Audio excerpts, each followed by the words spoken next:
یہ دنیا خواہشات کے پورا کرنے کی جگہ نہیں ہے، بلکہ یہ تو ہماری زندگی کا مقصد ہی کچھ اور ہے۔ خواہش تو اللہ آخرت میں پوری فرمائیں گے۔ کہا جائے گا وَلَكُمْ فِيهَا مَا تَشْتَهِي أَنفُسُكُمْ وَلَكُمْ فِيهَا مَا تَدَّعُونَ، جو تم چاہو گے، جو تمہارے دل میں خیال آئے گا کسی نعمت کا، وہ بھی تمہیں ملے گا، اور جو تم اپنی زبان سے مانگ لو گے وہ بھی تمہیں ملے گا۔ آخرت ہے خواہشات کے پورا کرنے کی جگہ۔ تو سلیمان علیہ السلام کی مچھلی نے دوبارہ منہ کھول دیا۔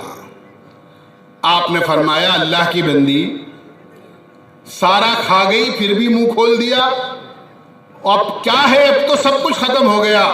تو مچھلی نے کہا کہ آج آپ نے دعوت کر کے مجھے بھوکا رکھ دیا، میرا اللہ روزانہ مجھے ایسے 3 لقمے کھلاتا ہے۔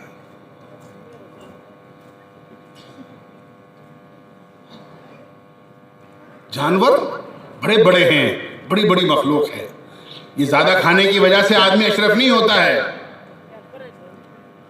میرے بھائیو، دوستو، بزرگوں، اللہ نے ہماری زندگی کا مقصد بتایا ہے۔ وَمَا خَلَقْتُ الْجِنَّ وَالْإِنسَ إِلَّا لِيَعْبُدُونَ كُنْتُمْ خَيْرَ أُمَّةٍ أُخْرِجَتْ لِلنَّاسِ تَأْمُرُونَ بِالْمَعْرُوفِ وَتَنْهَوْنَ عَنِ الْمُنْكَرِ وَتُؤْمِنُونَ بِاللَّهِ۔ ہمارے ساتھ 2 نسبتیں ہیں، ایک اللہ کے بندہ ہونے کی نسبت کہ ہم اللہ کے بندے ہیں، وہ ہمارا خالق ہے، وہ ہمارا مالک ہے، وہ ہمارا رب ہے، وہ ہمارا منعم حقیقی ہے، جو کچھ ہمیں ملا ہے وہ سب اس کے دینے سے ملا ہے، ہمارے پاس اپنا ذاتی کچھ نہیں، ہم اس کے بندے ہیں۔ اس کے بندے ہونے کی وجہ سے اس کی عبادت، اس کی بندگی، اس کی فرما برداری، یہ ہم پر ضروری ہے۔ ہم 24 گھنٹے کا نظام اپنا ایسا بنائیں کہ اللہ نے ہمیں اپنی عبادت کے لیے پیدا کیا ہے، کوئی لمحہ، زندگی کا کوئی سانس، زندگی کا کوئی گھڑی گھنٹہ، زندگی کا کوئی وقت ہمارا عبادت سے خالی نہ گزرے۔ ہم اللہ کے بندے ہیں، اس نے ہمیں اپنی عبادت کے لیے پیدا کیا ہے، اپنی بندگی کے لیے پیدا کیا ہے۔ دوسرے زندگی کا مقصد یہ بیان کیا کہ تم جناب رسول اللہ صلی اللہ علیہ وسلم کی امت ہو۔ امت کو اللہ نے تمام امتوں میں سب سے اونچا اور سب سے بلند مقام عطا فرمایا ہے، سب سے اس میں اللہ نے کہ جس امت میں ہونے کے لیے بڑے بڑے نبیوں نے خواہش ظاہر کری۔ حضرت موسیٰ علیہ السلام جب اللہ تعالیٰ نے امت محمدیہ کی فضیلت حضرت موسیٰ علیہ السلام کے سامنے بیان فرمائی اور حضرت موسیٰ علیہ السلام نے سنی، تو یہ درخواست کی، اے اللہ آپ وہ امت مجھے دے دیں۔ اللہ تعالیٰ نے فرمایا کہ نہیں، یہ تو نہیں ہو سکتا، کیونکہ ہم نے اس امت کا انتخاب جناب رسول اللہ صلی اللہ علیہ وسلم کی امت کے لیے کر لیا ہے کہ وہ امت آپ کی امت ہوگی۔ تو پھر یہ عرض کیا کہ باری تعالیٰ اگر آپ وہ امت مجھے نہیں دے سکتے تو میری درخواست یہ ہے کہ اس امت میں آپ مجھے شامل فرما دیں۔ کیا فضیلت ہوگی، کیا مقام ہوگا، کیا درجہ ہوگا اس امت کا، جس میں اتنے بڑے جلیل القدر نبی جن کو اللہ نے آسمان سے توریت عطا فرمائی، مستقل کتاب عطا فرمائی، وہ اس بات کی خواہش ظاہر کر رہے ہیں۔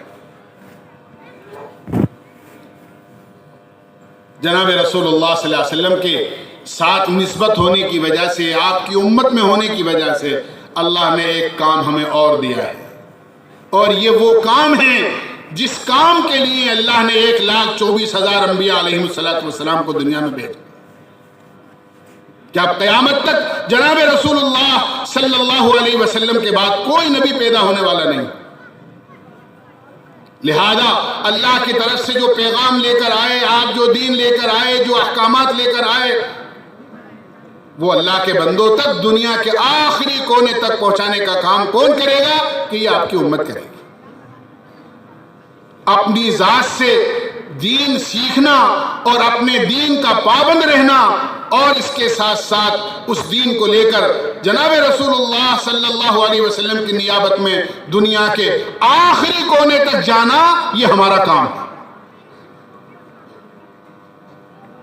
جہاں تک اللہ کے بندے رہتے ہوں گے، بستے ہوں گے، جہاں بھی کوئی متنفس معلوم ہو جائے گا، جس سے صحابہ سمندر میں اپنے گھوڑے کے اگلے پیر ڈال کر یہ کہتے تھے، اے اللہ اگر ہمیں یہ معلوم ہو جائے کہ اس تری کے بعد بھی کہیں خشکی ہے اور وہاں تیرے بندے رہتے ہیں، تو ہم وہاں بھی جا کر تیرے کلمے کو پہنچائیں گے اور تیرے بندوں تک اللہ کے دین، تیرے دین کی دعوت کو پہنچائیں گے۔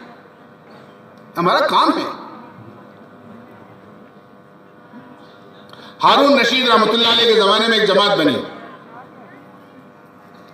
نوجوانوں کی۔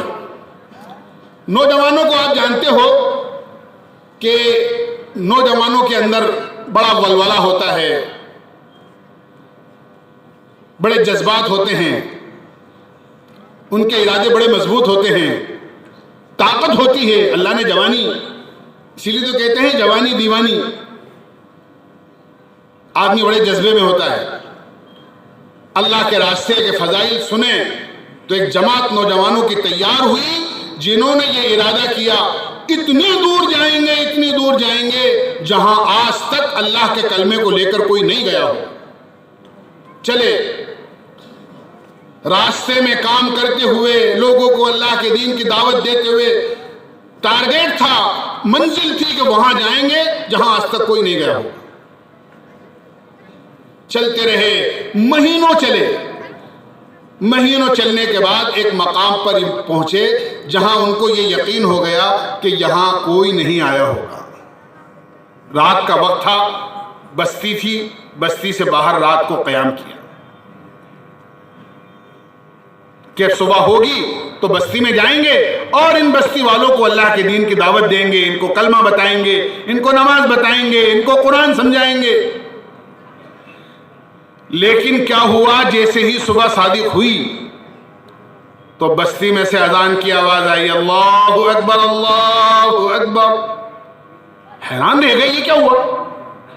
ہم تو سمجھ رہے تھے کہ یہاں کوئی آیا ہی نہیں ہوگا، اور یہاں بھی نماز اور اذان۔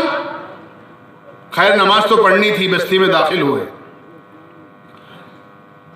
دیکھا مسجد ہے، نماز پڑھی۔ نماز پڑھنے کے بعد جو لوگ نمازی تھے وہاں ان سے بات ہوئی، زبان نہیں جانتے تھے، اشاروں سے بات کری۔ پوچھا تمہارے پاس اسلام کیسے آیا، تمہارے پاس کلمہ کیسے آیا، اذان نماز قرآن سے تم کیسے واقف ہوئے؟ تو انہوں نے ہاتھ پکڑ کر مسجد کے ایک جانب لے جا کر اشارہ کیا، دو قبروں کی طرف، اور یہ کہا کہ یہ دو قبر والے یہاں آئے تھے، اور پاس میں پڑی ہوئی جانور کی ہڈی کی طرف اشارہ کر کے کہا اس جانور پر سوار ہو کر آئے تھے۔ انہوں نے دیکھا تو وہ اونٹ کی ہڈیاں تھیں، سمجھ گئے ہو نہ ہو صحابہ اکرام یہاں آئے۔